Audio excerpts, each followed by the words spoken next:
गौरांगी राधे वृंदावनेश्वरी वृषभानुसुते देवी प्रणमामि हरिप्रिये। वाञ्छाकल्पतरुभ्यश्च कृपा सिन्धुभ्य एव च पतितानां पावनेभ्यो वैष्णवेभ्यो नमो नमः। जय श्री कृष्ण चैतन्य प्रभु नित्यानंद श्री अद्वैता गदाधरा श्रीवासादि गौरभक्तवृंदा। हरे कृष्णा कृष्ण कृष्ण हरे हरे, हरे राम राम राम हरे हरे।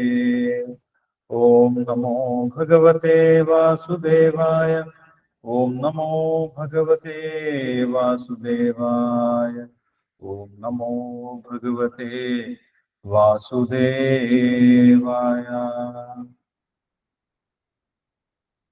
ഹരേ കൃഷ്ണ. നമ്മളിവിടെ വായിക്കുന്നത് ഭഗവത്ഗീത യഥാരൂപമാണ്. ഇസ്കോൺ സ്ഥാപകാചാര്യൻ കൃഷ്ണകൃപാമൂർത്തി എസ് ഭക്തിവേദാന്ത സ്വാമി ശ്രീല പ്രഭുപാദർ വിവർത്തനവും ഭാവാർത്ഥം നൽകിയിട്ടുള്ള ഭഗവത്ഗീത യഥാരൂപത്തിലെ രണ്ടാമത്തെ അധ്യായം അവസാന ഭാഗത്തെ ശ്ലോകങ്ങളാണ് നമ്മൾ വായിക്കുന്നത്. അപ്പോൾ അവസാന ഭാഗത്ത് ഭഗവാൻ ബുദ്ധിയോഗത്തെ കുറിച്ചാണ് പറഞ്ഞിരുന്നത്. ആർക്കാണ് ബുദ്ധിയോഗത്തിലേക്ക് പ്രവേശിക്കാൻ സാധിക്കുന്നത്, എന്താണ് ബുദ്ധിയോഗത്തിന്റെ പ്രയോജനം എന്നുള്ള കാര്യമൊക്കെ ഭഗവാൻ പറഞ്ഞു. ബുദ്ധിയോഗത്തിലൂടെ ഒരു വ്യക്തിക്ക് ആ വ്യക്തിയുടെ ഇന്ദ്രിയങ്ങളെ നിയന്ത്രിക്കാൻ സാധിക്കുകയും ആ വ്യക്തി സ്ഥിതപ്രജ്ഞനായിട്ട് മാറുകയും ചെയ്യും എന്നുള്ള കാര്യം ഭഗവാൻ പറഞ്ഞിട്ടുണ്ടായിരുന്നു.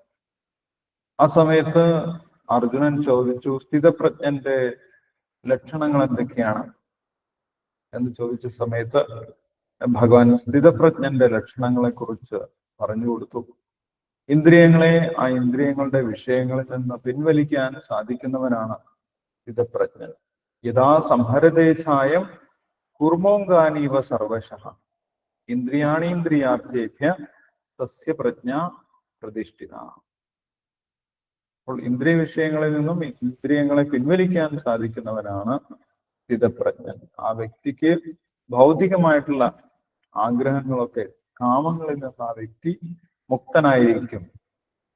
അങ്ങനെ ആ വ്യക്തിക്ക് യഥാർത്ഥ സുഖം അനുഭവിക്കാൻ സാധിക്കും.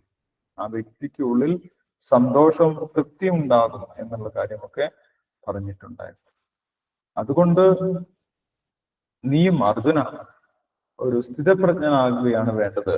തസ്മാദസ്യ മഹാബാഹോ നിഗൃഹീതാനി സർവശഃ ഇന്ദ്രിയാണീന്ദ്രിയാർത്ഥേഭ്യ തസ്യ പ്രജ്ഞ പ്രതിഷ്ഠിത എന്ന് പറഞ്ഞു.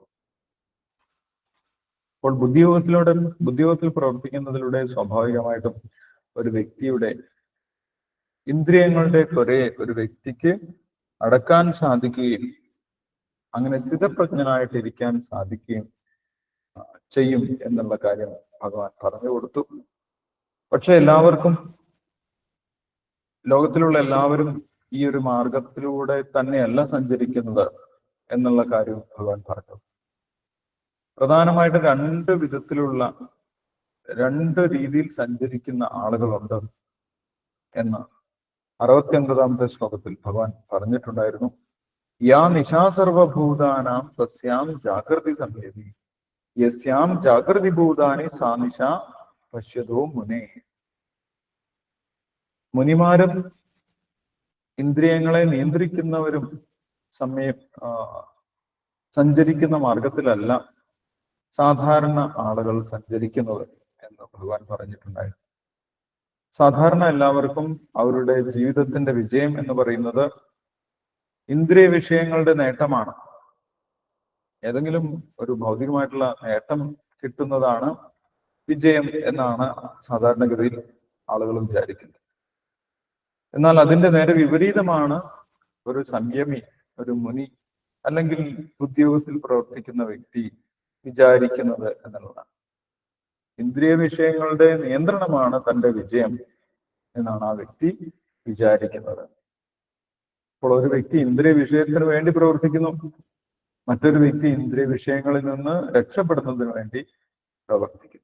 രണ്ടു കൂട്ടരും വിപരീത ദിശയിലാണ് സഞ്ചരിക്കുന്നത്. എല്ലാവരും ഒരേ മാർഗത്തിലല്ല സഞ്ചരിക്കുന്നത് എന്നുള്ള കാര്യം ഭഗവാൻ പറഞ്ഞു കൊടുത്തു. അപ്പോൾ ബുദ്ധിയോഗം എല്ലാവരും സ്വീകരിക്കണം എന്ന് നമ്മൾക്ക് നിർബന്ധം പിടിക്കാൻ സാധിക്കില്ല. ഇന്ദ്രിയ വിഷയങ്ങൾക്ക് വേണ്ടി പ്രവർത്തിക്കുന്നവർക്ക് ഉദ്യോഗത്തിൽ പ്രവർത്തിക്കുന്നതിന് ബുദ്ധിമുട്ടുണ്ടായിരിക്കും. അത് നേരത്തെ തന്നെ ഭഗവാൻ പറഞ്ഞതാണ്. ഇന്ദ്രിയ വിഷയങ്ങൾക്ക് വേണ്ടി പ്രവർത്തിക്കുന്ന ഒരാൾക്ക് ഉദ്യോഗത്തിലേക്ക് പ്രവേശിക്കാൻ സാധിക്കുകയില്ല എന്ന് ഭഗവാൻ നേരത്തെ തന്നെ ഉദ്യോഗത്തിന്റെ തുടക്കത്തിൽ തന്നെ പറഞ്ഞിട്ടുണ്ട്. ഭോഗൈശ്വര്യ പ്രസക്താനാം തയ അപഹൃത ചേതസാം വ്യവസായാത്മിക ബുദ്ധി സമാധോ ന വിധീയതേ. ഇന്ദ്രിയ വിഷയങ്ങൾക്ക് വേണ്ടി പ്രവർത്തിക്കുന്ന ഒരു വ്യക്തിക്ക് ഈ ബുദ്ധിയോഗം ലഭിക്കുന്നില്ല. വ്യവസായാത്മിക ബുദ്ധി സമാധവും സമാധാനവും ന വിധീയത, അവർക്കത് വിധിച്ചിട്ടില്ല, അവർക്കത് ലഭിക്കുന്നില്ല എന്നാണ് ഭഗവാൻ പറഞ്ഞിട്ടുള്ളത്. അപ്പോൾ എല്ലാവർക്കും പെട്ടെന്ന് തന്നെ ബുദ്ധിയോഗം സ്വീകരിക്കാൻ സാധിച്ചു കൊള്ളണമെന്നില്ല എന്നുള്ള ഒരു കാര്യമാണ് ഭഗവാൻ പറയുന്നത്. പക്ഷേ യഥാർത്ഥ സമാധാനം, ശാന്തി ലഭിക്കണമെങ്കിൽ തീർച്ചയായിട്ടും ഈ ബുദ്ധിയോഗത്തിൽ തന്നെ പ്രവർത്തിക്കണം എന്നാണ് അടുത്ത ശ്ലോകത്തിൽ ഭഗവാൻ പറയുന്നത്. യഥാർത്ഥ ശാന്തി ആർക്കാണ് ലഭിക്കുന്നത്?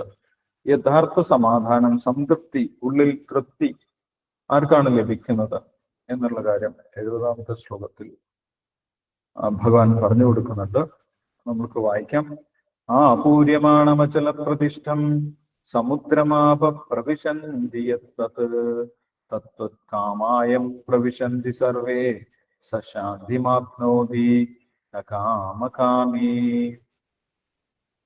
അപൂര്യമാണമചല പ്രതിഷ്ഠം സമുദ്രമാപ പ്രവിശന്തി തത്വത്കാമായം പ്രവിശന്തി സർവേ സശാന്തിമാപ്നോതി ന കാമകാമി. ആർക്കാണ് ശാന്തി ലഭിക്കുന്നത്? യഥാർത്ഥ സമാധാനം വേണമെങ്കിൽ ഏത് രീതിയിലാണ് പ്രവർത്തിക്കേണ്ടത്? രണ്ടു കൂട്ടരെ കുറിച്ച് നേരത്തെ പറഞ്ഞു കൊടുത്തു. ഇന്ദ്രിയ വിഷയങ്ങൾക്ക് വേണ്ടി പ്രവർത്തിക്കുന്നവരും ഇന്ദ്രിയ വിഷയങ്ങളെ നിയന്ത്രിക്കാൻ ശ്രമിക്കുന്നവരും. സംയമി എന്ന് പറഞ്ഞു കഴിഞ്ഞാൽ ഇന്ദ്രിയ വിഷയങ്ങളെ നിയന്ത്രിക്കുന്നവരാണ്. അതിൽ ആർക്കാണ് ശാന്തി ലഭിക്കുന്നത്, സമാധാനം ലഭിക്കുന്നത്, സംതൃപ്തി ലഭിക്കുന്നത് എന്നാണ് ഇവിടെ ഭഗവാൻ പറയുന്നത് 70ാമത്തെ ശ്ലോകത്തിൽ. അപ്പോൾ നമുക്കത് വായിച്ചു നോക്കാം. വിവർത്തനവും ഭാവാർത്ഥം വായിച്ചതിന് ശേഷം നമുക്ക് ശ്ലോകം ഡിസ്കസ് ചെയ്യാം. 70ാമത്തെ ശ്ലോകം വായിച്ചോളൂ. അപൂര്യമാണ് അചല പ്രതിഷ്ഠം സമുദ്രമാപ പ്രവിശന്തിയത്ത് തത്തത് കാമായം പ്രവിശന്തി സർവേ സശാന്തിമാപ്നോതി ന കാമകാമി. ശ്ലോകം വിവർത്തനം വായിച്ചോളൂ. ഹരേ കൃഷ്ണ പ്രഭുജി. ഹരേ കൃഷ്ണ. ഓം നമോ ഭഗവതേ വാസുദേവായ. ശ്ലോകം 70. ആപൂര്യമാണം അചല പ്രതിഷ്ഠം സമുദ്രമാപ പ്രവിശന്തി തദ്വത്കാമായം പ്രവിശന്തി സർവേ സശാന്തിമാപ്നോതി ന കാമകാമി. അർത്ഥം: എപ്പോഴും നിറയ്ക്കപ്പെട്ടുകൊണ്ടിരിക്കലും ഉത്ക്ഷോഭമില്ലാത്ത സമുദ്രത്തിലേക്ക് നദികൾ എന്ന പോലെ നിരന്തരം തന്നിലേക്ക് ഒഴുകിയെത്തുന്ന ആഗ്രഹങ്ങളാൽ പ്രക്ഷുബ്ധനാകാത്ത മനുഷ്യന് മാത്രമാണ് ശാന്തി ലഭിക്കുന്നത്. മറിച്ച് ആ ഗ്രഹങ്ങളെ നിറവേറ്റാൻ യജ്ഞിക്കുന്നവനല്ല. ഭാവാർത്ഥം. ശ്രീല പ്രഭുപാദ് കി ജയ്. അതിവിപുലമായ സമുദ്രത്തിൽ എന്നും വെള്ളം നിറഞ്ഞു കിടക്കുന്നു. എന്നിട്ടും എപ്പോഴും, വിശേഷിച്ചും വർഷകാലത്ത് അധികം വെള്ളം അതിലേക്ക് ഒഴുകിച്ചേരുകയും ചെയ്യുന്നു. എങ്കിലും സമുദ്രം ഒരേ മട്ടിൽ തന്നെ സ്ഥിതി ചെയ്യുന്നു. അത് ശാന്തമാണ്, കരകവിഞ്ഞൊഴുകുന്നുമില്ല. കൃഷ്ണാവബോധം ഉണർന്ന ഒരാളെ കുറിച്ചും ഇതാണ് വാസ്തവം. ശരീരമുള്ള കാലത്തോളം ഇന്ദ്രിയ സുഖങ്ങൾക്ക് വേണ്ടിയുള്ള അതിന്റെ അഭിലാഷങ്ങളും തുടരും. സ്വയം തൃപ്തനായ ഭക്തനെ ഇവയ്ക്ക് ശോഭിപ്പിക്കാനാവില്ല. കൃഷ്ണാവബോധം ഉറച്ചവനെ ആവശ്യങ്ങളില്ല. ഭഗവാൻ ഭക്തന്റെ ഭൗതിക ആവശ്യം എന്തും നിറവേറ്റുന്നു. സമുദ്രത്തെ പോലെയാണ് അയാൾ, സദാ പരിപൂർണൻ. പുഴവെള്ളം പോലെ ആഗ്രഹങ്ങൾ തന്നിലേക്ക് ഒഴുകിയേക്കാം, എങ്കിലും അവൻ ഇന്ദ്രിയാഭിലാഷങ്ങളാൽ തെല്ലും കുലുക്കപ്പെടാതെ സ്വകർമ്മ നിരതനായി തന്നെ ഇരിക്കും. ആഗ്രഹങ്ങൾ ഉണ്ടായാൽ പോലും വിഷയസുഖ പൂരണത്തിനുള്ള പ്രവണത തീരെ ഇല്ലാതാവുകയാണ് കൃഷ്ണാവബോധമാർന്ന ഭക്തന്റെ പ്രധാന ലക്ഷണം. അതീന്ദ്രിയ പ്രേമഭരിതമായ ഭഗവത് സേവനത്താൽ സംതൃപ്തനാകയാൽ ഭക്തന് സമുദ്രത്തെ പോലെ അക്ഷോഭ്യനായി ശാന്തി നേടാൻ കഴിയും. ഭൗതികമായ വിജയം മാത്രമല്ല, മുക്തിലാഭം വരെയുള്ള അഭിലാഷങ്ങളെ നിറവേറ്റിക്കൊണ്ടിരിക്കുന്നവർക്കാകട്ടെ ഒരിക്കലും ശാന്തി ലഭ്യമല്ല. ഫലത്തിനു വേണ്ടി പ്രവർത്തിക്കുന്നവരും മോക്ഷിച്ചുക്കളും നിഗൂഢ ശക്തികൾ നേടാൻ ഉദ്ദേശിക്കുന്ന യോഗികളുമെല്ലാം ആഗ്രഹ നിവൃത്തി കൈവരാത്തതുകൊണ്ട് എപ്പോഴും ദുഃഖിതരാണ്. കൃഷ്ണാവബോധമാർന്നയാളാകട്ടെ ഭഗവത് സേവനം കൊണ്ട് സംതൃപ്തനാണ്. തനിക്ക് നിറവേറ്റാനായി ഒരാഗ്രഹവും ഇല്ല. വാസ്തവത്തിൽ അയാൾ ഭൗതിക ബന്ധനത്തിൽ നിന്നുള്ള മോചനം കൂടി ആഗ്രഹിക്കുന്നില്ല. കൃഷ്ണഭക്തന്മാർക്ക് ഭൗതിക അഭിലാഷങ്ങൾ ഏതുമില്ല. അതുകൊണ്ട് അവർക്ക് പരിപൂർണമായ ശാന്തി ലഭിക്കുന്നു. Hare Krishna Prabhuji. Thank you Prabhuji. Hare Krishna. Thank you Ushamandaji. Hare Krishna. അപ്പോൾ ഭഗവാൻ നമ്മൾക്ക് എളുപ്പത്തിൽ മനസ്സിലാകുന്നതിന് വേണ്ടി ഒരു ഉദാഹരണം സഹിതമാണ് ഈ ശ്ലോകത്തിൽ പറഞ്ഞിട്ടുള്ളത്. ഒരു വ്യക്തിയുടെ മനസ്സിനെ ഇവിടെ ഒരു സമുദ്രത്തിനോട് ഉപമിച്ചിട്ടുണ്ട്.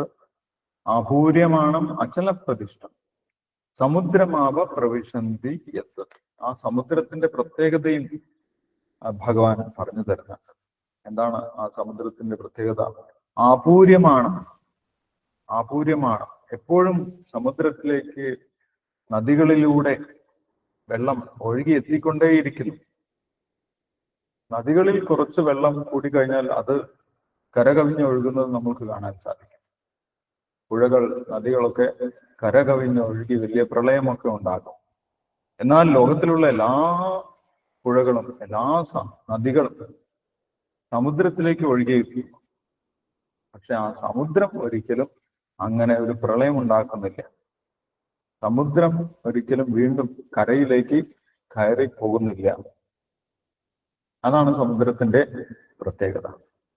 നദികളാണ് പ്രളയങ്ങൾ ഉണ്ടാക്കുന്നത്. സമുദ്രം ഒരിക്കലും പ്രളയം ഉണ്ടാക്കുന്നില്ല. ലോകത്തിലുള്ള എല്ലാ നദികളും ഒഴുകി വന്നിട്ടും സമുദ്രം കരകവിഞ്ഞ് ഒഴുകുന്നില്ല. അതുപോലെയാണ് കൃഷ്ണാബോധത്തിൽ ഉറച്ചിട്ടുള്ള ഒരു ഭക്തന്റെ മനസ്സ് എന്നാണ് ഭഗവാൻ പറയുന്നത്. അപ്പോൾ ഈ നദികൾ എന്ന് പറയുന്നത് എന്താണ്? നദികൾ എന്ന് പറയുന്നത് വ്യത്യസ്തമായിട്ടുള്ള വിഷയങ്ങൾക്ക് വേണ്ടിയിട്ടുള്ള ആഗ്രഹങ്ങളാണ്. ആ ആഗ്രഹങ്ങൾ എപ്പോഴും മനസ്സാകുന്ന സമുദ്രത്തിലേക്ക് വന്നുകൊണ്ടേയിരിക്കും. അപ്പോൾ ഒരു വ്യക്തി കൃഷ്ണാബോധത്തിൽ ഉറച്ചു കഴിഞ്ഞാൽ ആ ആഗ്രഹങ്ങൾ കൊണ്ട് ഒരിക്കലും ആ വ്യക്തിയുടെ മനസ്സ് പ്രക്ഷുബ്ധമാകുന്നില്ല. സമുദ്രത്തെ പോലെ എത്ര നദികൾ ഒഴുകി വന്നാലും ശാന്തമായിട്ടിരിക്കുന്ന സമുദ്രത്തിനെ പോലെ ആ മനസ്സും ശാന്തമായിരിക്കും എന്നാണ് പറയുന്നത്. അപ്പോൾ അതെങ്ങനെയാണ് സാധിക്കുന്നത് എന്ന് ശ്രീല പ്രഭുപാദർ വിശദീകരിക്കുന്നുണ്ട്. ഇവിടെ ആ കൃഷ്ണാബോധത്തിലുള്ള മനസ്സിന്റെ പ്രത്യേകത, അതിന്റെ ലക്ഷണങ്ങൾ ശ്രീല പ്രഭുപാദർ പറയുന്നുണ്ട്. കൃഷ്ണാബോധത്തിൽ എത്തിയാലും ആ വ്യക്തിയുടെ മനസ്സിലേക്ക് ആഗ്രഹങ്ങൾ ഒഴുകി വരും എന്നുള്ളതാണ്. എത്ര കാലം ഒരു വ്യക്തിക്ക് ശരീരമുണ്ടോ അത്രയും കാലം ആ വ്യക്തിക്ക് ഭൗതികമായിട്ടുള്ള ആഗ്രഹങ്ങളും ഉണ്ടാകും. ഭൗതികമായിട്ടുള്ള ആഗ്രഹങ്ങൾ ഒരിക്കലും ഇല്ലാതാകുന്നില്ല എന്നുള്ളതാണ്. ഭൗതികമായിട്ടുള്ള മനസ്സ് സ്വീകരിച്ചിടത്തോളം കാലം, ഉള്ളിടത്തോളം കാലം, ശരീരം ഉള്ളിടത്തോളം കാലം ഭൗതികമായിട്ടുള്ള ആഗ്രഹങ്ങളും ഉണ്ടാകും. അപ്പോൾ സമുദ്രത്തിലേക്ക് എപ്പോഴും നദികൾ വന്നുകൊണ്ടേയിരിക്കും. ആ നദികളെ ഒരിക്കലും നമ്മൾക്ക് ഇല്ലാതാക്കാൻ സാധിക്കുന്നില്ല. അതിനുവേണ്ടി ശ്രമിക്കേണ്ട ആവശ്യമില്ല, അല്ലെങ്കിൽ നദികളെ അണകെട്ടി തടയേണ്ട ആവശ്യമില്ല. ആ നദികൾ സമുദ്രത്തിലേക്ക് ഒഴുകിക്കോട്ടെ. അതേപോലെ മനസ്സിലേക്ക് ഭൗതികമായിട്ടുള്ള ആഗ്രഹങ്ങളൊക്കെ വന്നോട്ടെ. കൃഷ്ണാബോധത്തിൽ ഇരുന്നാലും കൃഷ്ണാബോധത്തിൽ എത്തിയാലും ഭൗതികമായിട്ടുള്ള ആഗ്രഹങ്ങൾ മനസ്സിലേക്ക് വരും എന്നുള്ളതാണ് നമുക്ക് മനസ്സിലാക്കാൻ സാധിക്കും. അപ്പോൾ ഒരു യോഗിയാണെങ്കിൽ പോലും ഭക്തനാണെങ്കിൽ പോലും ആ ഭക്തന്റെ മനസ്സിലേക്കും ഭൗതികമായിട്ടുള്ള ആഗ്രഹങ്ങൾ സമുദ്രത്തിലേക്ക് നദികൾ വന്നു ചേരുന്നത് പോലെ വന്നുകൊണ്ടേയിരിക്കും. പക്ഷേ അതിന്റെ നിർവഹണത്തിലാണ്, അതിനെങ്ങനെ സ്വീകരിക്കുന്നു എന്നുള്ളതിലാണ് വ്യത്യാസം. കൃഷ്ണാബോധത്തിൽ ഇരിക്കുന്ന ഒരു വ്യക്തിക്ക് എല്ലാവിധ ഭൗതിക ആഗ്രഹങ്ങൾ മനസ്സിലേക്ക് വന്നാലും അതിനുവേണ്ടി പ്രവർത്തിക്കാതിരിക്കാൻ കൃഷ്ണാബോധത്തിലുള്ള വ്യക്തിക്ക് സാധിക്കും എന്നുള്ളതാണ് പ്രത്യേകത. ആ ആഗ്രഹങ്ങൾ കൊണ്ട് ഒരിക്കലും ഭൗതികമായിട്ടുള്ള ആഗ്രഹങ്ങൾ മനസ്സിൽ വന്നതുകൊണ്ട് ഞാൻ അതിനുവേണ്ടി പ്രവർത്തിക്കണം എന്ന് ആ ഭക്തൻ വിചാരിക്കുന്നില്ല. കാരണം ഭക്തന് അതിനേക്കാൾ ഉയർന്ന മറ്റാഗ്രഹങ്ങളുണ്ട്. ഭക്തന് തീരെ ആഗ്രഹങ്ങൾ ഇല്ലാത്തത് കൊണ്ടല്ല, ഭക്തന് അതിനേക്കാൾ വലിയ ആഗ്രഹങ്ങളുണ്ട്. എന്താണ് ഭക്തന്റെ ആഗ്രഹം? ഭഗവാനെ തൃപ്തിപ്പെടുത്തണം, ഭഗവാന് വേണ്ടി പ്രവർത്തിക്കണം, ഭഗവാന്റെ സംതൃപ്തി ലഭിക്കണം. ഇതാണ് ഭക്തന്റെ ആഗ്രഹം. അപ്പോൾ ഭക്തന്റെ മനസ്സ് അതിൽ നിരതമായതുകൊണ്ട്, ആ ഭഗവാന് വേണ്ടി പ്രവർത്തിക്കുന്നതിൽ നിരതമായതുകൊണ്ട്, ഭഗവാന് വേണ്ടി എന്ത് പ്രവർത്തിക്കാം എന്ന് ചിന്തിക്കുന്നത് കൊണ്ട് ഭൗതികമായിട്ടുള്ള ആഗ്രഹങ്ങളൊക്കെ അവഗണിക്കപ്പെടും. അത് വന്നാലും അതിനുവേണ്ടി പ്രവർത്തിക്കാൻ ഭക്തന് ഒരിക്കലും സമയമുണ്ടാകുന്നില്ല. പക്ഷെ ഒരു സാധാരണ വ്യക്തിയുടെ അവസ്ഥ അതല്ല. സാധാരണ വ്യക്തിക്ക് ആത്മീയമായിട്ടുള്ള ആഗ്രഹം ഇല്ലാത്തത് കൊണ്ട്, ഭഗവാനുമായി ബന്ധപ്പെട്ട ഉയർന്ന ആഗ്രഹങ്ങൾ ഇല്ലാത്തത് കൊണ്ട് മനസ്സിലേക്ക് വരുന്ന ഭൗതിക ആഗ്രഹങ്ങൾക്ക് വേണ്ടി പ്രവർത്തിക്കേണ്ടി വരും. ഭൗതിക ആഗ്രഹങ്ങൾ വരുന്ന സമയത്ത് അതിനെ തടയാൻ സാധിക്കുന്നില്ല. അത് വന്നു കഴിഞ്ഞാൽ പിന്നെ അതിനുവേണ്ടി എങ്ങനെയെങ്കിലും അത് നിവർത്തിക്കുന്നതിന് വേണ്ടി, ആ ആഗ്രഹം നേടുന്നതിന് വേണ്ടി എങ്ങനെയെങ്കിലും ഒക്കെ പ്രവർത്തിക്കേണ്ടി വരും. അപ്പോൾ ഉയർന്ന ആഗ്രഹമില്ലാത്ത ഒരു വ്യക്തിയുടെ അവസ്ഥ അതാണ്. ഉദ്യോഗത്തിൽ പ്രവർത്തിക്കാത്ത, കൃഷ്ണാബോധത്തിലേക്ക് വരാത്ത ഒരു വ്യക്തിയുടെ അവസ്ഥ അതാണ്. ആ വ്യക്തിക്ക് ആകെയുള്ള ആഗ്രഹം എന്താണ്? ഭൗതികമായിട്ടുള്ള ആഗ്രഹമാണ്. ഭൗതിക ആഗ്രഹം വന്നു കഴിഞ്ഞാൽ പിന്നെ അതിനുവേണ്ടി എങ്ങനെയെങ്കിലും പ്രവർത്തിക്കേണ്ടി വരും. ഭക്തന്റെ കാര്യത്തിൽ എങ്ങനെയാണ്? ഭക്തന് ആത്മീയമായിട്ടുള്ള ആഗ്രഹങ്ങളുണ്ട്, ഉയർന്ന ആഗ്രഹങ്ങളുണ്ട്. കൃഷ്ണാബോധത്തിൽ കൂടുതൽ ഉയരണം, കൃഷ്ണാബോധത്തിൽ കൂടുതൽ മുന്നോട്ട് വരണം എന്നാണ് ഭക്തന് ആഗ്രഹമുള്ളത്. അതുകൊണ്ട് ഭക്തൻ അതിനുവേണ്ടി പ്രവർത്തിക്കുന്നതായിരിക്കും. അതുകൊണ്ട് ഭൗതിക ആഗ്രഹങ്ങൾ വന്നാലും അതിനെ അത്ര കാര്യമായിട്ട് ഭക്തൻ പരിഗണിക്കുന്നില്ല. അങ്ങനെ ആ ആഗ്രഹങ്ങളെ പരിഗണിക്കാതെ അവഗണിക്കുന്നവനാണ് യഥാർത്ഥ ശാന്തി കിട്ടുന്നത് എന്നാണ് ഇവിടെ ഭഗവാൻ പ്രഖ്യാപിക്കുന്നത്. തത്തത് കാമായം പ്രവിശന്തി സർവേ. കാമവും അങ്ങനെ മനസ്സിലേക്ക് പ്രവേശിച്ചുകൊണ്ടേയിരിക്കും. അതിനെ തടയാൻ സാധിക്കില്ല. ശരീരമുള്ളിടത്തോളം കാലം കാമം, ഭൗതികമായിട്ടുള്ള ആഗ്രഹങ്ങൾ മനസ്സിലേക്ക്, സമുദ്രത്തിലേക്ക് നദികൾ വരുന്നത് പോലെ പ്രവേശിച്ചുകൊണ്ടേയിരിക്കും എന്നാണ് പറയുന്നത്. തത്തത് കാമായം പ്രവിശന്തി സർവേ. സർവേ എല്ലാ സമയത്തും, എല്ലാ കാലത്തും, എല്ലാ തരം വിഷയാഗ്രഹങ്ങളും, എല്ലാ ആഗ്രഹങ്ങളും വന്നുകൊണ്ടേയിരിക്കും എന്നാണ് പറയുന്നത്. തത്തത് കാമായം പ്രവിശന്തി സർവേ. പക്ഷേ അതിനുവേണ്ടി പ്രവർത്തിക്കുന്ന വ്യക്തിക്കല്ല യഥാർത്ഥ ശാന്തി കിട്ടുന്നത്. അതിനെ അവഗണിക്കുന്നവർക്കാണ് ശാന്തി ലഭിക്കുന്നത്. സ ശാന്തി മാപ്നോതി ന കാമകാമി. ആ കാമങ്ങൾക്കൊക്കെ വേണ്ടി, ആ ആഗ്രഹങ്ങൾക്കൊക്കെ വേണ്ടി പ്രവർത്തിക്കുന്നവനല്ല യഥാർത്ഥ ശാന്തി കിട്ടുന്നത്. അങ്ങനെ ആഗ്രഹങ്ങളൊക്കെ വന്നാലും അത് മനസ്സിന്റെ ഒരു ആഗ്രഹമാണ്, അല്ലെങ്കിൽ ഇന്ദ്രിയത്തിന്റെ ഒരു ആഗ്രഹമാണ് എന്ന് മനസ്സിലാക്കി അതിനെ അവഗണിക്കുന്ന വ്യക്തിക്കാണ്, അതിനെ ഒഴിവാക്കുന്ന വ്യക്തിക്കാണ് യഥാർത്ഥത്തിൽ ശാന്തി ലഭിക്കുന്നത്. അപ്പോൾ നമ്മൾ സാധാരണ ഗതിയിൽ വിചാരിക്കുന്നത് ഏതെങ്കിലും ഒരു ആഗ്രഹം ഉണ്ടായി, ആ ആഗ്രഹം നിറവേറിക്കഴിഞ്ഞാൽ നമ്മൾക്ക് സമാധാനം ഉണ്ടാകും എന്നാണ് നമ്മൾ വിചാരിക്കുക. അല്ല, എനിക്കൊരു ആഗ്രഹമുണ്ട്, ഒരു കാറ് വാങ്ങണം എന്ന ആഗ്രഹമുണ്ട്, ഒരു പ്രത്യേക മോഡൽ കാർ തന്നെ വാങ്ങണം എന്നാണ് ഞാൻ വിചാരിക്കുന്നത്. അപ്പോൾ അത് കിട്ടിക്കഴിഞ്ഞാൽ എനിക്ക് സമാധാനമാകും, സന്തോഷമാകും, സംതൃപ്തിയാകും എന്നാണ് ഞാൻ വിചാരിക്കുന്നത്. പക്ഷെ യഥാർത്ഥത്തിൽ അത് കിട്ടിക്കഴിഞ്ഞാൽ പിന്നെ അതിന് വലിയ പ്രാധാന്യമൊന്നും ഉണ്ടാവില്ല. അതിനേക്കാൾ മറ്റൊരാഗ്രഹം അവിടെ വന്നിട്ടുണ്ടാകും.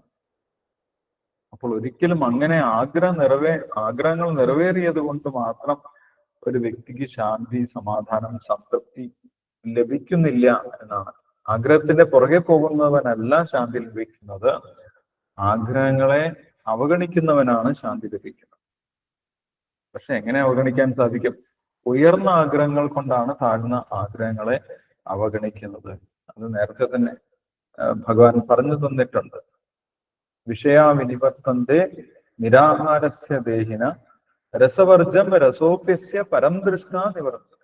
പരം ഉയർന്ന ആഗ്രഹങ്ങളുള്ളവനാണ് താഴ്ന്ന ആഗ്രഹങ്ങളെ ഉപേക്ഷിക്കാൻ സാധിക്കും. അതെങ്ങനെയാണ് സാധിക്കുന്നത്? അത് ബുദ്ധിയോഗത്തിൽ പ്രവർത്തിക്കുന്നതിലൂടെയാണ് എന്നും പറഞ്ഞു കൊടുത്തിട്ടുണ്ട്. ദൂരേണ ഹെവരം കർമ്മ ബുദ്ധിയോഗ ധനഞ്ജയ. ദൂരേണ ഹെവരം കർമ്മ ബുദ്ധിയോഗ ധനഞ്ജയ. താഴ്ന്ന തരം പ്രവൃത്തികളെ ഒഴിവാക്കണമെങ്കിൽ എന്ത് വേണം? ബുദ്ധിയോഗത്തിൽ പ്രവർത്തിക്കണം. ബുദ്ധൗ ശരണമന്വിച്ച. ബുദ്ധിയോഗത്തെ ശരണം പ്രാപിക്കണം. ബുദ്ധിയോഗം എന്ന് പറഞ്ഞു കഴിഞ്ഞാൽ എന്താണ്? ഭഗവാന് വേണ്ടി പ്രവർത്തിക്കുക എന്നുള്ളതാണ്. നമ്മൾക്ക് കിട്ടിയിട്ടുള്ള എല്ലാ ഇന്ദ്രിയങ്ങളെയും പ്രവർത്തിപ്പിക്കുക, ഭഗവാന് വേണ്ടി പ്രവർത്തിപ്പിക്കുക എന്നുള്ളതാണ് ബുദ്ധിയോഗം. ആ ബുദ്ധിയോഗത്തിൽ തന്നെ പ്രവർത്തിച്ചുകൊണ്ടിരുന്നു കഴിഞ്ഞാൽ താഴ്ന്ന തരം പ്രവൃത്തികളൊക്കെ താനെ വിട്ടുപോയിക്കൊള്ളും എന്നുള്ളതാണ്. അങ്ങനെയാണ് ഒരു വ്യക്തിക്ക്, അങ്ങനെ ഇരിക്കുന്ന ഒരു വ്യക്തിക്കാണ് യഥാർത്ഥ ശാന്തി കിട്ടുന്നത്, യഥാർത്ഥ സമാധാനം ഉണ്ടാകുന്നത്. അല്ലാതെ മനസ്സിലേക്ക് വരുന്ന ഓരോ ആഗ്രഹങ്ങളും ഒന്നൊഴിയാതെ നിറവേറ്റാൻ ശ്രമിക്കുന്ന വ്യക്തിക്കല്ല എന്ന കാമകാമി എന്ന് ഭഗവാൻ ഇവിടെ പ്രഖ്യാപിക്കുന്നു. സശാന്തിമാത്മോമി. സമുദ്രത്തെ പോലെ നിശ്ചലമായിട്ടിരിക്കുന്ന ഒരു വ്യക്തിക്കാണ് ശാന്തി ലഭിക്കുന്നത്. എന്ന കാമകാമി. ഓരോ കാമത്തിനു വേണ്ടിയും അതിന്റെ പുറകെ നടക്കുന്നവനല്ല. അവനുള്ള ശാന്തി പോലും നഷ്ടപ്പെടുകയാണ് ചെയ്യുന്നത്.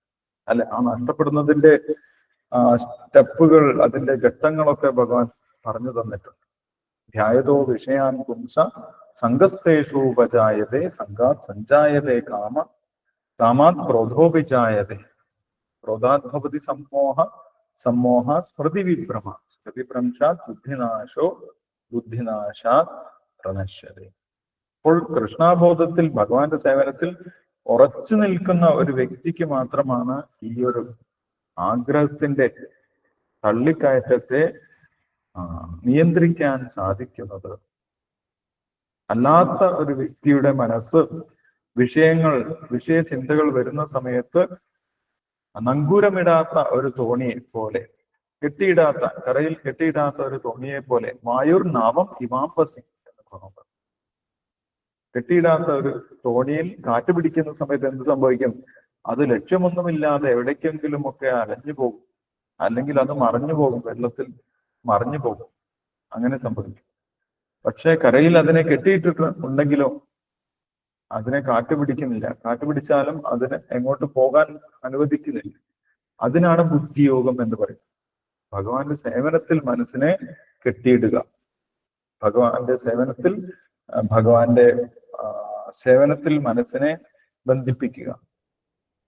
ഇത് ഭക്തിയോഗത്തിലും 9-ാമത്തെ അധ്യായത്തിലും ഒക്കെ ഭഗവാൻ വീണ്ടും വിശദീകരിക്കുന്ന കാര്യമാണ്. മന്മന. മനസ്സിനെ നമ്മൾക്ക് ഒഴിവാക്കിയിടാൻ സാധിക്കില്ല. മനസ്സിനെ നമ്മൾക്ക് ശൂന്യമാക്കി വെക്കാൻ സാധിക്കില്ല. എല്ലാ ആഗ്രഹങ്ങളെയും നമ്മൾക്ക് ഒഴിവാക്കാൻ സാധിക്കില്ല. മനസ്സിനെ നിറയ്ക്കാൻ മാത്രമേ നമ്മൾക്ക് സാധിക്കൂ. അല്ലെ, മനസ്സിനെ എങ്ങനെ നിറയ്ക്കാം? മന്മന. ഭഗവാനെ കുറിച്ച് ചിന്തിച്ചുകൊണ്ട്, ഭഗവാനെ കുറിച്ച് കേട്ടുകൊണ്ട്, ഭഗവാനെ കുറിച്ച് സംസാരിച്ചുകൊണ്ട് നമ്മൾക്ക് മനസ്സിനെ നിറയ്ക്കാൻ സാധിക്കും.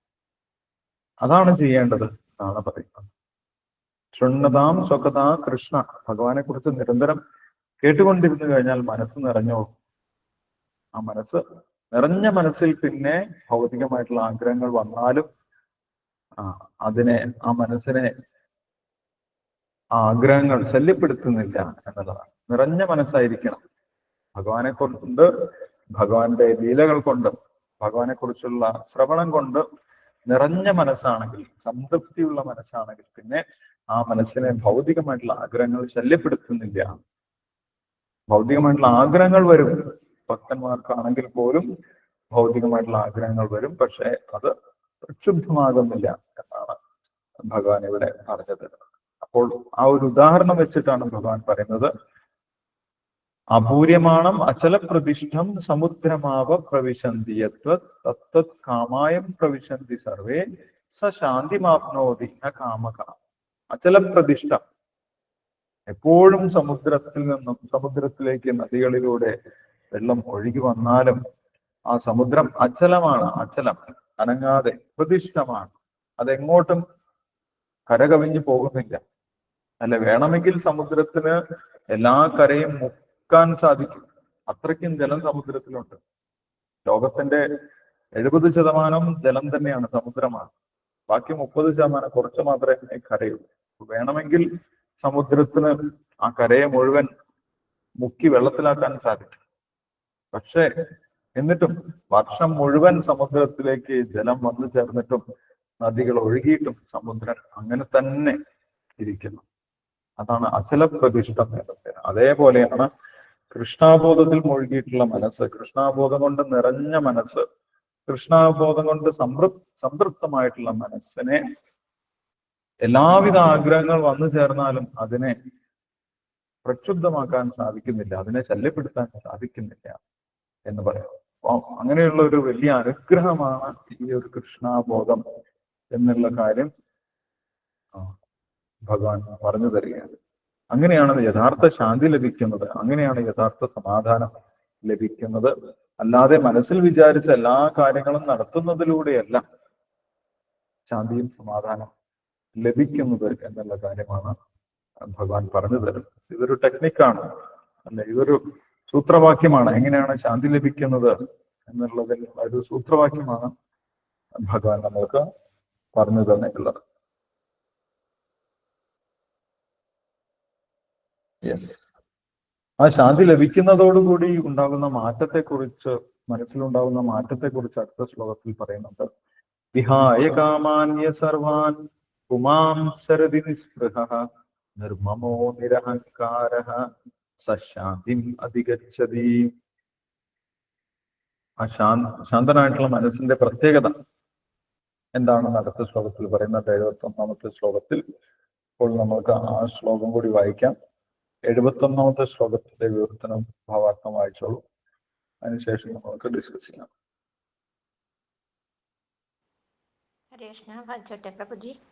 ശ്ലീല മാതാജി വായിച്ചു. ഓം നമോ ഭഗവതേ വാസുദേവായ.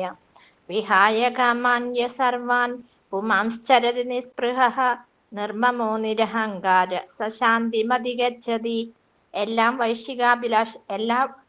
വൈശ്വിക അഭിലാഷങ്ങളിൽ നിന്നും സ്വയം മുക്തനായി എല്ലാത്തരം ഉടമാവകാശബോധവും മിഥ്യാഹംഭാവവും ഉപേക്ഷിച്ചവനായി നിസ്പൃഹനായി വർത്തിക്കുന്നുവെന്ന് മാത്രമേ ശരിക്കും ശാന്തി നേടാൻ കഴിയൂ. ഭാവാർത്ഥം: ആഗ്രഹങ്ങളില്ലെന്നതുകൊണ്ട് ഉദ്ദേശിക്കുന്നത് ഒരു തരത്തിലുള്ള വിഷയസുഖ പൂരണത്തിനും ആഗ്രഹമില്ലെന്നാണ്. കൃഷ്ണാവബോധവാനാകണമെന്ന അഭിലാഷം വാസ്തവത്തിൽ ആഗ്രഹമുക്തി തന്നെ.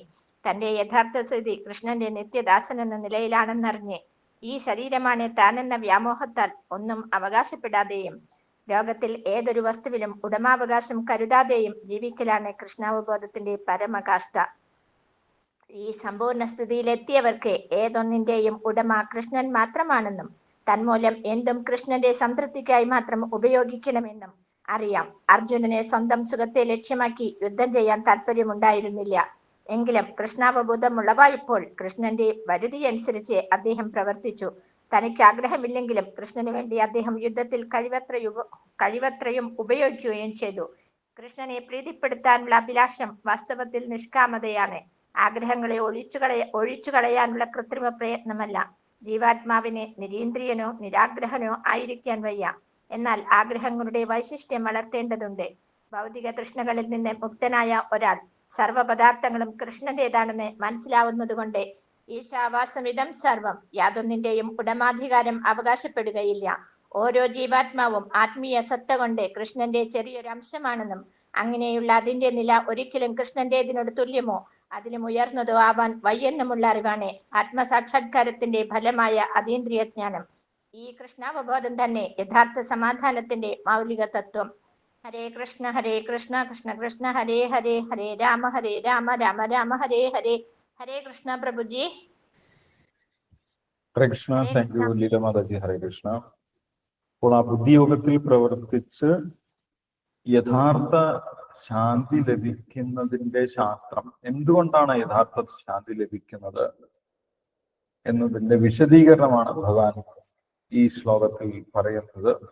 എന്തൊക്കെ മാറ്റങ്ങൾ ആ വ്യക്തിക്ക് സംഭവിക്കും എന്നുള്ള കാര്യം ഇവിടെ വിശദീകരിക്കുന്നുണ്ട്. ഒന്നാമത്തെ കാര്യം ഭഗവാൻ പറയുന്നത് വിഹായ കാമാൻ എന്നാണ്. ആ കൃഷ്ണബോധത്തിൽ പ്രവർത്തിച്ച് യഥാർത്ഥ ശാന്തി അവസ്ഥയിൽ, സമാധാനം ലഭിക്കുന്ന അവസ്ഥയിൽ എത്തിയ വ്യക്തിയുടെ കാമം, വിഹായ കാമാൻ, ഭൗതികമായിട്ടുള്ള ആഗ്രഹങ്ങളൊക്കെ ഇല്ലാതായിട്ടുണ്ടാകും എന്നാണ് പറയുന്നത്. വിഹായ കാമാൻ, ആ മനസ്സ് ശുദ്ധമായതുകൊണ്ട് ആ മനസ്സിൽ ഭൗതികമായിട്ടുള്ള ആഗ്രഹങ്ങൾ ഒഴിഞ്ഞു പോയിട്ടുണ്ടാകും എന്നാണ് പറയുന്നത്. അല്ലെങ്കിൽ ആ ആഗ്രഹങ്ങൾ ആ വ്യക്തിയെ ശല്യപ്പെടുത്താത്ത അവസ്ഥയിൽ എത്തിയിട്ടുണ്ടാകും എന്നുള്ളതാണ്. അപ്പോൾ മനസ്സ് ശുദ്ധമായിട്ടുണ്ടാകും, വിഹായ കാമാൻ. അതിന്റെ വിശദീകരണം ശ്രീല പ്രഭുപാദർ പറയുന്നുണ്ട്. കാമം ഇല്ലാതാവുക എന്ന് പറഞ്ഞു കഴിഞ്ഞാൽ എല്ലാ ആഗ്രഹവും ഇല്ലാതാവുക എന്നതല്ല എന്ന് പറയും. നമ്മൾ സാധാരണഗതിയിൽ അങ്ങനെ കേട്ടിട്ടുണ്ടാവും, നമ്മൾ എല്ലാ ആഗ്രഹങ്ങളും ഉപേക്ഷിക്കണം. പക്ഷെ അത് ഒരിക്കലും സാധിക്കുന്നതല്ല എന്ന് ശ്രീല പ്രഭുപാദർ വിശദീകരിക്കും. നമ്മുടെ മനസ്സിന്റെ സ്വഭാവം, നമ്മുടെ ജീവന്റെ തന്നെ സ്വഭാവം ആഗ്രഹങ്ങൾ ഉണ്ടാവുക എന്നുള്ളതാണ്. അല്ലെ, ആഗ്രഹങ്ങളില്ലാത്ത ഒരു മനുഷ്യനെയും നമ്മൾക്ക് കാണാൻ സാധിക്കും. ആഗ്രഹങ്ങൾ ഇല്ലാത്തത് ജഡവസ്തുവിനാണ്. കല്ലിനോ മരത്തിനോ ഒന്നും, കല്ലിനോ അല്ലെങ്കിൽ അങ്ങനെയുള്ള ജഡവസ്തുക്കൾക്കൊന്നും ആഗ്രഹങ്ങൾ ഉണ്ടാവില്ല. പക്ഷെ ജീവന് തീർച്ചയായിട്ടും ആഗ്രഹങ്ങൾ ഉണ്ടാവും. അതുകൊണ്ട് എല്ലാ ആഗ്രഹങ്ങളെയും ഉപേക്ഷിക്കണം എന്ന് പറയുന്നത് പ്രാക്ടിക്കൽ ആയിട്ടുള്ള ഒരു കാര്യമല്ല. ഇവിടെ ഭഗവാൻ പറയുന്നത് എന്താണ്? കാമങ്ങളെ ഇല്ലാതാക്കാൻ സാധിക്കുമെന്നാണ്. ആഗ്രഹങ്ങളെ ഇല്ലാതാക്കാൻ സാധിക്കുമെന്നല്ല, എല്ലാവിധ കാമങ്ങളെയും ഇല്ലാതാക്കാൻ സാധിക്കും. ആ കാമത്തിന് പകരം എന്തുണ്ടാവും? അവിടെ ആത്മീയമായിട്ടുള്ള ആഗ്രഹം ഉണ്ടാവും. കാമത്തിന് പകരം അവിടെ പ്രേമം ഉണ്ടാകും എന്നുള്ളതാണ്. ആത്മീയമായിട്ടുള്ള ആഗ്രഹം, ഭഗവാനോട് അടുക്കാനുള്ള ആഗ്രഹം, അതിനാണ് പ്രേമം എന്ന് പറയുന്നത്. ഭഗവാനുമായിട്ട് ബന്ധപ്പെട്ട ആഗ്രഹങ്ങളാണ് പ്രേമം. അപ്പോൾ അവിടെ കാമത്തിന് പകരം പ്രേമം വന്നിട്ടുണ്ടാകും. കാമം എന്ന് പറയുന്നത് സ്വന്തം ഇന്ദ്രിയങ്ങളെ തൃപ്തിപ്പെടുത്തണം എന്നുള്ള ആഗ്രഹത്തിനെയാണ് കാമം എന്ന് പറയുന്നത്. ആത്മേന്ദ്രിയ പ്രീതി, അതാണ് കാമം എന്ന് പറയുന്നത്. ആത്മേന്ദ്രിയ പ്രീതി, എൻ്റെ ഇന്ദ്രിയങ്ങളെ എങ്ങനെയെങ്കിലും സംതൃപ്തമാക്കണം, എൻ്റെ ഇന്ദ്രിയങ്ങളുടെ ആഗ്രഹങ്ങളൊക്കെ നിവർത്തിച്ചു കൊടുക്കണം, അതാണ് കാമം എന്ന് പറയുന്നത്. അപ്പോൾ പ്രേമം എന്ന് പറഞ്ഞു കഴിഞ്ഞാൽ എന്താണ്? പ്രേമം എന്ന് പറയുന്നത് കൃഷ്ണേന്ദ്രിയ പ്രീതി. ഭഗവാന്റെ ആഗ്രഹം എന്താണോ അത് നടപ്പിലാകണം, അത് ചെയ്യണം. ഭഗവാന്റെ ആഗ്രഹത്തിനനുസരിച്ച് പ്രവർത്തിക്കണം, അതാണ് പ്രേമം എന്ന് പറയുന്നത്. അപ്പോൾ രണ്ടും ആഗ്രഹം തന്നെ ആണ്. കാമമാണെങ്കിലും പ്രേമമാണെങ്കിലും ആഗ്രഹം തന്നെയാണ്. അപ്പോൾ ഒരു തരത്തിലുള്ള ആഗ്രഹം ഇല്ലാതാക്കുന്നതിന് ഉയർന്ന തരം ആഗ്രഹം ഉണ്ടാകണം, അല്ലാതെ ആഗ്രഹങ്ങളെ ഇല്ലാതാക്കുകയല്ല വേണ്ടത്. അത് സാധിക്കുന്നതല്ല, അത് പ്രാക്ടിക്കൽ അല്ല. നിങ്ങൾ എല്ലാ ആഗ്രഹങ്ങളെയും ഇന്ന് മുതൽ ഉപേക്ഷിക്കണം എന്ന് പറഞ്ഞു കഴിഞ്ഞാൽ നമ്മൾക്ക് ഒരിക്കലും അത് സാധിക്കില്ല. അത് പ്രാക്ടിക്കൽ ആയിട്ടുള്ള ഒരു കാര്യമല്ല. പക്ഷെ അതിന് പകരം ഭഗവാന് വേണ്ടി പ്രവർത്തിക്കണം. ഭഗവാന്റെ ആഗ്രഹം ഇതാണ്, അതുകൊണ്ട് അതിനു വേണ്ടി പ്രവർത്തിക്കണം എന്ന് പറഞ്ഞു കഴിഞ്ഞാൽ ആഗ്രഹം കാമത്തിൽ നിന്ന് പ്രേമമായിട്ട് മാറുകയാണ് ചെയ്യുന്നത്. അത് സാധ്യമാണ് എന്നുള്ളതാണ്. അതിന്റെ ഉദാഹരണമാണ് ശ്രീല പ്രഭുപാദർ ഭാവാർത്ഥത്തിൽ കൊടുത്തിട്ടുള്ളത്. അർജുനന്റെ തന്നെ ഉദാഹരണം അല്ലെ. അർജുൻ ആദ്യം കാമം ഉണ്ടായിരുന്നു. എന്താണ് കാമം? ഞാൻ യുദ്ധം ചെയ്യുന്നില്ല, ഇതെല്ലാം എൻ്റെ ബന്ധുക്കളാണ്, എൻ്റെ മുന്നിൽ നിൽക്കുന്നതൊക്കെ എൻ്റെ ബന്ധുക്കളാണ്. സ്വജനം ഹി കഥം ഹത്വാ സുഖിനസ്യാമമാധവ. എൻ്റെ ബന്ധുക്കളെ കൊന്നിട്ട് എനിക്ക് എങ്ങനെയാണ് സുഖമുണ്ടാകാൻ പോകുന്നത്? അവരൊക്കെ വലിയ അക്രമികളാണ്, അവര് വലിയ ക്രിമിനലുകളാണ്, അതതായികളാണ്, ക്രിമിനലുകളാണ്. പക്ഷെ എന്താണ്? എൻ്റെ ബന്ധുക്കളായതുകൊണ്ട് എനിക്ക് അവരെ കൊല്ലാൻ താല്പര്യമില്ല. ഇതാണ് അർജുനന്റെ ആഗ്രഹം അല്ലെങ്കിൽ കാമം എന്ന് പറയുന്നത്. പക്ഷെ ഭഗവാൻ അവിടെ ഭഗവാന്റെ ആഗ്രഹം പറഞ്ഞു, യുദ്ധായ കൃതനിശ്ചയ, ഈ യുദ്ധം ചെയ്യുക തന്നെയാണ് വേണ്ടത്. നിമിത്ത മാത്രം ഭവ സവ്യസാചി. എൻ്റെ ആഗ്രഹപ്രകാരം യുദ്ധം നടന്നു കഴിഞ്ഞു, യുദ്ധം നടക്കണമെന്ന് തന്നെയാണ് എൻ്റെ ആഗ്രഹം. അതിൽ നീ ഒരു നിമിത്തമായിട്ട് ഭവിക്കണം എന്നാണ് എൻ്റെ ആഗ്രഹം എന്ന് ഭഗവാൻ അർജുനോട് തുറന്നു. അപ്പോൾ ഭഗവാന്റെ ആഗ്രഹം യുദ്ധം നടക്കുന്നതാണ്. എന്ന് മനസ്സിലായ സമയത്ത് അർജുനൻ സ്വന്തം ആഗ്രഹം ഉപേക്ഷിച്ചു. ആ കാമത്തിനെ ഉപേക്ഷിച്ചു. യുദ്ധം ചെയ്യാതിരിക്കണം എന്നുള്ള ആഗ്രഹത്തിനെ ഉപേക്ഷിച്ചു. യുദ്ധത്തിൽ നിന്ന് ഒഴിഞ്ഞു മാറണം എന്നുള്ള ആഗ്രഹത്തിനെ ഉപേക്ഷിച്ചു. അതാണ് വിഹായ കാമാൻ എന്ന് പറയുന്നത്. സ്വന്തം ആഗ്രഹത്തിനെ ഉപേക്ഷിക്കും. എന്തിനു വേണ്ടി? ഭഗവാന്റെ ആഗ്രഹത്തിന് വേണ്ടി. അതിനെയാണ് പ്രേമം എന്ന് പറയുന്നത്. ഭഗവാന്റെ ആഗ്രഹത്തിന് വേണ്ടി സ്വന്തം ആഗ്രഹങ്ങളെ ഉപേക്ഷിക്കും. രണ്ട് സമയത്തും ആഗ്രഹങ്ങളുണ്ട്. കാമം ഉപേക്ഷിച്ച സമയത്തും അവിടെ ആഗ്രഹമുണ്ട് എന്ന് നമുക്ക് കാണാൻ സാധിക്കും. എന്താണ് ആഗ്രഹം? ഭഗവാന്റെ ആജ്ഞ നിറവേറ്റുക, ഭഗവാന്റെ ആഗ്രഹത്തിനനുസരിച്ച് പ്രവർത്തിക്കുക. യുദ്ധം ചെയ്യുന്നത് ഭഗവാന്റെ ആഗ്രഹമാണ്. അതുകൊണ്ട് ഞാൻ യുദ്ധം ചെയ്യാം എന്ന് അർജുനൻ പറഞ്ഞു. കരിഷ്യേ വചനം തവ, അങ്ങ് പറഞ്ഞു, അതുകൊണ്ട് ഞാൻ അങ്ങനെ ചെയ്യാം. അപ്പോൾ എന്ത് സംഭവിച്ചു? കാമം ഇല്ലാതായ, പക്ഷെ ആഗ്രഹം ഇല്ലാതാകുന്നില്ല. ആഗ്രഹം എന്താണ്? ആഗ്രഹം മാറി. ഭഗവാന്റെ ആഗ്രഹം അനുസരിച്ച് പ്രവർത്തിക്കാം എന്ന്. അതാണ് ഇവിടെ ഭഗവാൻ പറയുന്നത് വിഹായ കാമാൻ. സ്വന്തം ഇന്ദ്രിയ തൃപ്തിക്ക് വേണ്ടി പ്രവർത്തിക്കണം എന്നുള്ള ആഗ്രഹം പോയി ഭഗവാന്റെ സേവനത്തിന് വേണ്ടി പ്രവർത്തിക്കണം എന്നുള്ള ആഗ്രഹം വന്നു. അങ്ങനെ ഉയർന്ന ആഗ്രഹം വരുന്ന അവസ്ഥ, അതാണ് വിഹായ കാമാൻ എന്ന് പറയുന്നത്. ഈ സർവാൻ കുമാർ ശരതി നിസ്പൃഹ. ആ സമയത്ത് എന്ത് സംഭവിക്കും? നിസ്പൃഹനായിട്ട് മാറും. നിസ്പൃഹൻ എന്ന് പറഞ്ഞു കഴിഞ്ഞാൽ ഇന്ദ്രിയങ്ങളുടെ ആഗ്രഹങ്ങൾ പിന്നെ മനസ്സിനെ ബാധിക്കാത്ത അവസ്ഥ വരും. അതിനെയാണ് നിസ്പൃഹാവസ്ഥ എന്ന് പറയുന്നത്. ഇന്ദ്രിയങ്ങൾക്ക് ആഗ്രഹം ഉണ്ടാവും, പക്ഷെ ഈ വ്യക്തിക്ക് എന്താണ് ആഗ്രഹം? ഭഗവാന്റെ സേവനം ചെയ്യണമെന്നാണ് ആഗ്രഹം. അതുകൊണ്ട് ഇന്ദ്രിയങ്ങളുടെ ആഗ്രഹത്തിന് വേണ്ടി പ്രവർത്തിക്കുന്നില്ല. ഇന്ദ്രിയങ്ങളുടെ ആ ഒരു പിടിവലി അവിടെ നടക്കുന്നില്ല. ഇന്ദ്രിയങ്ങളിൽ നിന്ന് പുറത്തു വന്നു, ഇന്ദ്രിയങ്ങളുടെ ആഗ്രഹത്തിൽ നിന്നും പുറത്തു വന്ന വ്യക്തി, അതിനാണ് നിസ്പൃഹ എന്ന്. നിസ്പൃഹാവസ്ഥയിലെത്തി. കുമാം ശരതി നിസ്പൃഹ. നിർമ്മമോ, നിർമ്മമോ എന്നാണ് മറ്റൊരു ലക്ഷണം. ആ ശാന്തി അവസ്ഥയിലെത്തി ആ ബുദ്ധിയോഗത്തിൽ പ്രവർത്തിക്കുന്ന വ്യക്തിയുടെ മറ്റൊരു ലക്ഷണം ഭഗവാൻ പറയുന്നത് നിർമ്മമോ എന്നാണ്. നിർമ്മമോ എന്നുള്ള അവസ്ഥയിൽ എങ്ങനെയാണ് എത്തുന്നത്? എന്റേതല്ല എന്നുള്ള ഭാവമാണ് നിർമ്മമാവസ്ഥ. അല്ലെങ്കിൽ എന്റേതാക്കണം എന്നുള്ള ആഗ്രഹം ഇല്ലാത്ത അവസ്ഥ. അതെങ്ങനെയാണ് ഉണ്ടാകുന്നത്? അത് ഭക്തനറിയാം, ഇത് എന്റേതല്ല, ഇതെല്ലാം ഭഗവാന്റേതാണ്. അല്ലെ? എല്ലാ വസ്തുക്കളും, നമ്മൾ ഈ ലോകത്ത് കാണുന്ന എല്ലാ വസ്തുക്കളാണെങ്കിലും മറ്റുള്ള വ്യക്തികളാണെങ്കിൽ പോലും അത് എന്റേതല്ല. എല്ലാ വ്യക്തികളും ഭഗവാന്റെ അംശമാണ്. എല്ലാ വസ്തുക്കളും ഭഗവാന്റെ ശക്തിയാണ്. ഈശാവാസ്യം ഇതം സർവം. ഇവിടെ കാണുന്നതെല്ലാം ഭഗവാന്റേതാണ്. ഭൂമിരാവോ അനലോ വായു ഖമ്മനോ ബുദ്ധിരേവച അഹങ്കാരം ഇതീയമ്മേ ഭിന്നാ പ്രകൃതി രാഷ്ട്രത എന്ന് ഭഗവാൻ പറയും. ഭൂമി, ജലം, അഗ്നി, വായു, ആകാശം ഇതൊക്കെ എന്റെ ശക്തിയാണ് എന്ന് ഭഗവാൻ പ്രഖ്യാപിക്കും. അത് അംഗീകരിച്ചിട്ടുള്ള വ്യക്തിയാണ് ഭക്തൻ. അതുകൊണ്ട് ഭക്തൻ എന്തെങ്കിലും സ്വന്തമാക്കണമെന്ന് ആഗ്രഹമില്ല. കാരണം എല്ലാം ഭഗവാന്റെ സ്വന്തമാണ്. പിന്നെ ഞാനെന്തിനാണ് അതിനെ സ്വന്തമാക്കാൻ നിൽക്കുന്നത്? എന്താണോ ഭഗവാന്റെ ഇച്ഛയനുസരിച്ച് തനിക്ക് ലഭിക്കുന്നത് അത് സന്തോഷത്തോടുകൂടി സ്വീകരിക്കുകയാണ് ഭക്തൻ ചെയ്യുന്നത്. അല്ലാതെ സ്വന്തം ഇഷ്ടപ്രകാരം എന്തിനെങ്കിലും സ്വന്തമാക്കാൻ ഭഗവാന്റെ ഭക്തൻ ആഗ്രഹിക്കുന്നില്ല. അങ്ങനെ ആ വ്യക്തിക്ക് എന്താകാൻ സാധിക്കും? നിർമ്മമനാകാൻ സാധിക്കും. നിർമ്മമം, എന്റേതല്ല, എല്ലാം ഭഗവാന്റേതാണ് എന്നുള്ള ബോധത്തിലെത്തിയിട്ടുള്ള വ്യക്തിയാണ് നിർമ്മമൻ എന്ന് പറയുന്നത്. നിരഹങ്കാരം. നിരഹങ്കാരം, ഞാൻ പ്രവർത്തിക്കുന്നു എന്നുള്ള ഭാവത്തിൽ നിന്നും ഭഗവാന്റെ അനുഗ്രഹത്താൽ എനിക്ക് പ്രവർത്തിക്കാൻ സാധിക്കുന്നു, അല്ലെ? ഭഗവാന്റെ ഭാഗമായിക്കൊണ്ട് ഞാൻ പ്രവർത്തിക്കുന്നു.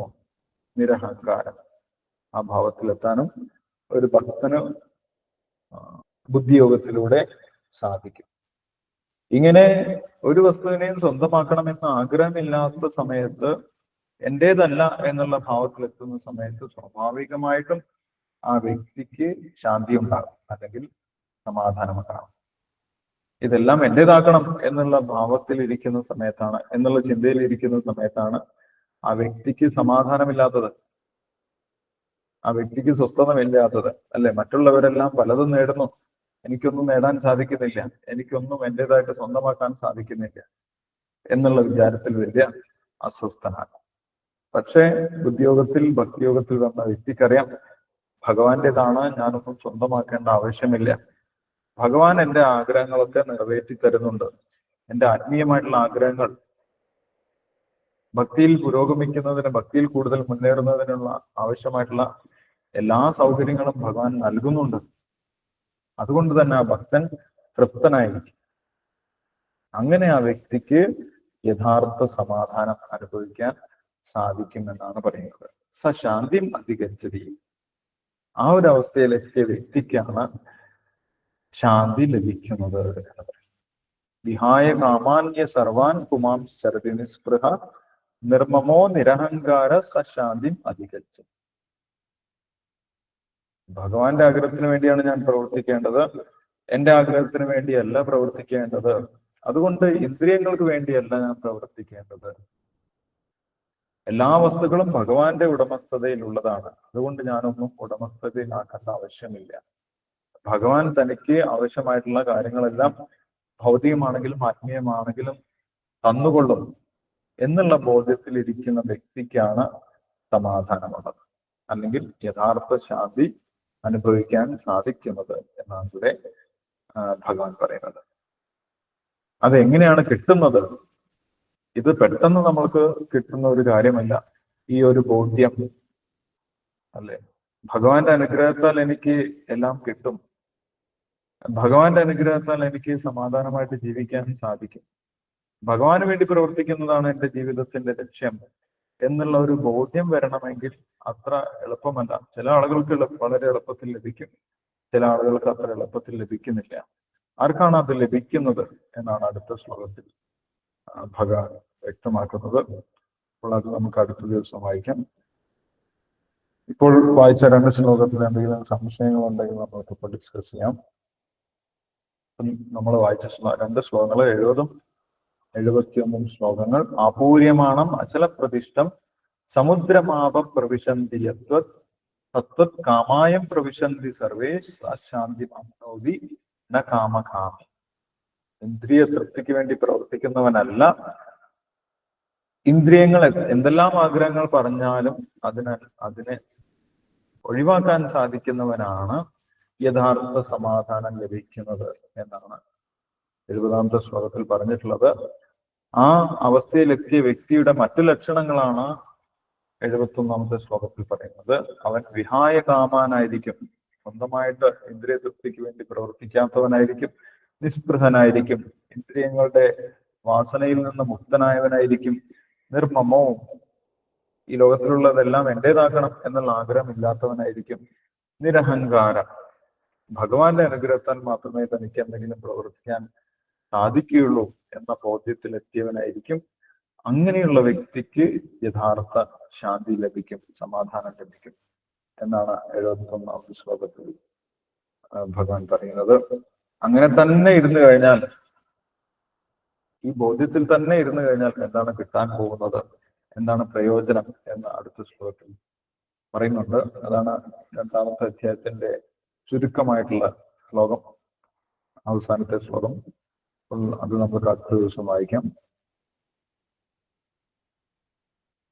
ഹരേ കൃഷ്ണ. എന്തെങ്കിലും സംശയങ്ങളുണ്ടെങ്കിൽ ഡിസ്കസ് ചെയ്യാം, അല്ലെങ്കിൽ നമുക്ക് ശ്ലോകം വായിക്കാം.